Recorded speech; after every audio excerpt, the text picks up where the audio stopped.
comprendre pourquoi cette loi fait autant réagir les médecins. Selon vous, quels sont les problèmes de cette loi? En fait, c'est une loi matraque. Une loi matraque qui a été reçue par la communauté médicale comme un coup de massue. Donc, c'est une loi qui coupe la rémunération des médecins en espérant leur donner des objectifs de performance. Et s'ils atteignent ces objectifs de performance, ils pourront récupérer peut-être ce qu'on leur aura coupé. Mais ces objectifs de performance ne sont pas atteignables. Pourquoi? Parce qu'ils ne dépendent pas des médecins. Ils dépendent du manque de ressources. Et vous avez mentionné tantôt la jeune médecin, la fille du docteur Carman. C'est un bel exemple et elle l'explique très bien.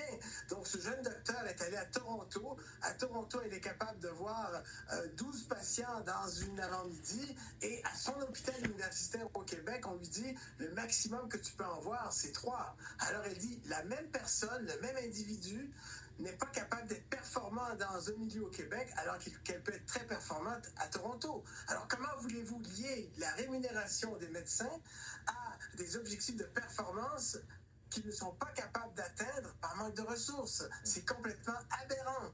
Mais François Legault, pour sa part, lui, dit agir avec courage. Il dit il tente de faire ce que les gouvernements précédents n'ont pas eu la volonté de faire, c'est-à-dire améliorer l'accès au réseau de santé évidemment l'accès aux médecins.